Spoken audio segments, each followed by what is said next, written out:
வணக்கம் நண்பர்களே. நம்ம டிஸ்க்ளைமர் எடுத்துக்கிறோம். நம்ம செபி ரிஜிஸ்டர் அட்வைசரோ ஆர்ஐஓ கிடையாது. நம்ம இங்க பேசக்கூடியது எல்லாமே தகவலா மாத்திரமே பார்க்கப்பட வேண்டும். இது யாருக்கும் முதலீடு சம்பந்தமாகவோ, பங்குகளை வாங்கவோ, விற்கவோ நம்ம எந்த ஆலோசனையும் கொடுக்கப்படல. எல்லா தொழிலும் ரிஸ்க் இருக்கும். ரிஸ்க் புரிஞ்சுட்டு எச்சரிக்கையோட தொழில் செய்யும்போது எல்லாமே நல்லா இருக்கும். நம்மள ஆதரிக்கிற அனைத்து நல்ல உள்ளங்களுக்கும் நன்றி. வளமுடன் வாழ்க. வணக்கம் நண்பர்களே. 2025-26க்கான Q2 ரிசல்ட் அனௌன்ஸ் பண்ணிட்டு வராங்க. அந்த வரிசையில இப்ப நம்ம பார்க்கக்கூடியது ஏபிபி இந்தியா. சப்சிக்வெண்ட் குவார்ட்டருக்கும் சரி 2025-26க்கும் என்ன வாய்ப்பு இருக்குங்கிறதுக்கான ஒரு தேடுதல் முயற்சி. ட்ரெண்ட்லைனை பொறுத்த வரைக்கும் இவங்க ஃபாலிங் கமெண்ட் அப்படிங்கிற கிளாசிஃபிகேஷன்ஸ்குள்ள வராங்க. இப்படி வந்தாலே இது கரெக்ஷன் கொஞ்சம் லீட் எடுக்க வாய்ப்பு இருக்குன்னு தான் இதோடைய meaning. High financial strength, expensive valuation, டெக்னிக்கலா மூமெண்டம் பெரிஷ்ல இருக்கு. அனாலிசிஸ்ட் பிரைஸ் டார்கெட்டா 5331 டார்கெட் அப்சைட் பண்ணியிருக்கிறாங்க. நம்ம இந்த வீடியோ ரெக்கார்ட் பண்ணக்கூடிய தருணத்தில் 5080ங்கிற லெவலில் ட்ரேட் க்ளோஸ் ஆயிருக்கு. இவங்களுடைய பிஇ வேல்யூஷனை செக் பண்ணும்போது கரண்ட் பிஇக்கும் சரி 1 இயர் ஃபார்வர்ட் பிஇக்கும் சரி அண்டர் வேல்யூ சொல்லிட்டு இண்டிகேட் பண்ணிட்டு இருக்கு. இவங்களுடைய ஃபண்டமெண்டல் கீ மெட்ரிக்ஸை பார்க்கும்போது high level of liquidity position maintain பண்றாங்க, ஹை ரேட் ஆஃப் ரிட்டர்ன் எடுக்கிறாங்க, டெப்ட் டு ஈக்விட்டி ஆல்மோஸ்ட் ஜீரோல இருக்கு. பிஇ அண்ட் பிபிஐ பொறுத்த வரைக்கும் இது நம்மளை பொறுத்த வரைக்கும் எக்ஸ்பென்சிவ் வேல்யூஷன். எப்போ இபிஎஸ் உடைய டிடிஎம் லெவல் ஸ்டாக்னேட் ஆகுதோ டிக்ரீஸ் ஆகுதோ அப்போ நமக்கு கரெக்ஷன் லீட் எடுக்க வாய்ப்பு இருக்குங்கிறதையும் நம்ம புரிதலுக்குள்ள எடுத்துக்கிறோம். Beta score 1 year beta score 1.21 இருக்கிறதுனால ஹை வாலட்டாலிட்டிங்கிறதையும் கவனத்தில் எடுத்துக்கிறோம். ட்ரெண்ட் லைன்ல பார்ட்டிசிபேட் பண்ணக்கூடிய அனாலிசிஸ்டோடைய ஃபோர்காஸ்ட் எப்படி இருக்குன்னு பார்க்கலாம். ரெவென்யூ ஃபோர்காஸ்ட் ஆனுவலைஸ்டா ஒரு 10% growthக்கான ஆப்பர்ச்சுனிட்டி இருக்குன்னு எதிர்பார்க்கிறாங்க. அதே மாதிரி ரெவென்யூ ஃபோர்காஸ்ட் குவார்டர்லின்னு பார்க்கும்போது நெக்ஸ்ட் குவார்ட்டருக்கு ஒரு 10% growthக்கான ஆப்பர்ச்சுனிட்டி இருக்குன்னு எதிர்பார்க்கிறாங்க. இபிஎஸ் உடைய ஃபோர்காஸ்ட் ஆனுவலைஸ்டா 9.4% குறைய வாய்ப்பு இருக்குன்னு எதிர்பார்க்கிறாங்க. அதே இது குவார்டர்லின்னு பார்க்கும்போது 4.6% growthக்கான ஆப்பர்ச்சுனிட்டி இருக்குன்னு எதிர்பார்க்கிறாங்க. இவங்களுடைய குவார்டர்லி பெர்ஃபார்மன்சஸ் பார்க்கும்போது இயர் அண்ட் இயர் கம்பேரிசன்கிறது செப்டம்பர் 2025 செப்டம்பர் 2024 கம்பேர் பண்ணும்போது குவார்டர்லி ரெவென்யூ 13% இன்க்ரீஸ் ஆயிருக்கு. அதே இது net profit quarterly net profit year on year compare பண்ணும்போது 7.1% குறைஞ்சு போயிருக்கு. Q2 பார்க்கும்போது இவங்களுடைய ரெவென்யூ பார்த்தோம்னா கிட்டத்தட்ட ஒரு 100 கோடி ரூபாய் கிட்ட இன்க்ரீஸ் ஆயிருக்கு. அதே மாதிரி நெட் ப்ராஃபிட் பார்த்தோம் அப்படின்னு சொன்னோம்னா கிட்டத்தட்ட 50 கோடி ரூபாய் இன்க்ரீஸ் ஆயிருக்கு. அதனால இபிஎஸ் உடைய லெவல் 2.7 இன்க்ரீஸ் ஆகி 19.3 இருக்கு. ஆனா இபிஎஸ் உடைய டிடிஎம்னு பார்க்கும்போது 83.2 இருக்கு. இது போன குவார்டர் காட்டிலும் கிட்டத்தட்ட இது 1.5 கம்மியா இருக்கிறதுனால இது கரெக்ஷன் டிக்ரீஸ் ட்ரெண்ட்ல இருக்கு அப்படிங்கறத நம்ம இந்த இடத்துல கவனத்தில் எடுத்துக்கிறோம். இப்படிப்பட்ட இந்த சூழல்ல எம்எஃப் தன்னுடைய ஹோல்டிங்ல இருந்து 0.51%, இன்ஸ்டிடியூஷன்ஸ் தன்னோட ஹோல்டிங்ல 0.31%, எஃப்ஐஎஸ் தன்னோட ஹோல்டிங்ல 0.96% குறைச்சு வச்சிருக்கிறாங்க.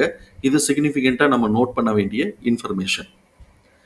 எம்எஃப் இந்த அட்ஜஸ்ட்மெண்ட்டுக்கு பிறகு எம்எஃப் உடைய கரண்ட் ஹோல்டிங் 4% இன்ஸ்டிடியூஷன்ஸ் உடைய கரண்ட் ஹோல்டிங் 16.6% எஃப்ஐஎஸ் உடைய கரண்ட் ஹோல்டிங் 8.3% இருக்கு. இவங்களுடைய இபிஎஸ் தகவல்களை நம்மளுடைய எக்ஸல் ஃபார்மேட்ல நம்ம போட்டிருக்கிறோம். நம்ம இங்க கவனிக்கக்கூடியது book value 333, fair price 790, current price 5075. Fair price current பிரைஸோட ரேஷியோ 6.4ன்னு வருது. இது நம்மளை பொறுத்த வரைக்கும் expensive valuation. Already PE and PB expensive valuation பார்த்தோம். இப்போ ஃபேர் பிரைஸ் கரண்ட் பிரைஸோட வேல்யூஷனும் நமக்கு எக்ஸ்பென்சிவா தான் இருக்கு. ஸோ எப்போ இபிஎஸ் உடைய டிடிஎம் லெவல் நமக்கு ஸ்டாக்னேட் ஆகுதோ இல்லாட்டி டிக்ரீஸ் ஆகுதோ அப்போ கரெக்ஷன் லீட் எடுக்க வாய்ப்பு இருக்குங்கிறது தான் நம்மளுடைய பார்வை.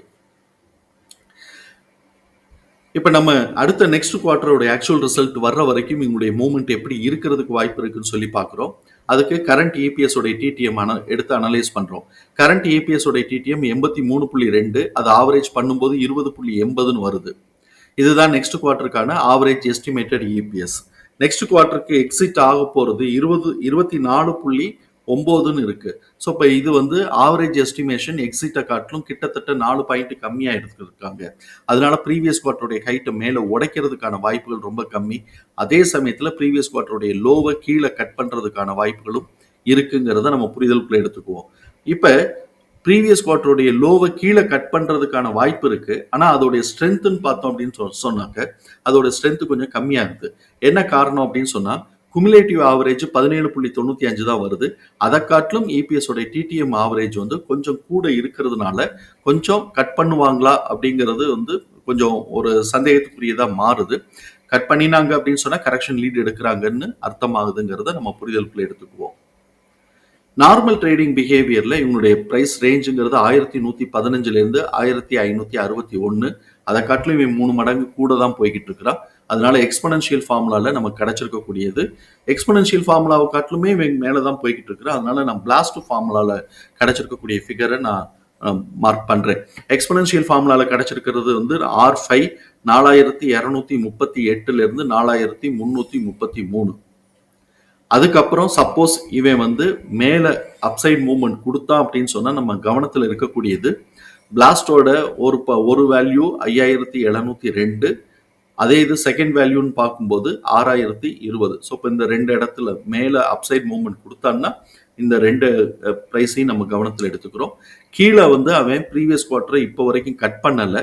சப்சிக்வெண்ட்டாக அவங்க வந்து கட் பண்ணுறதுக்கு ட்ரேடர்ஸ் எடுத்து கட் பண்ணுறாங்க அப்படின்னு சொன்னால் நம்ம கவனத்தில் இருக்கக்கூடிய வேல்யூ R5 ஆன 4238 4333. தகவல் பயனுள்ளதாக இருக்கும் நம்புகிறோம். தகவல் பயனுள்ளதாக இருந்ததுன்னா சங்கருக்கு ரொம்ப சந்தோஷம்.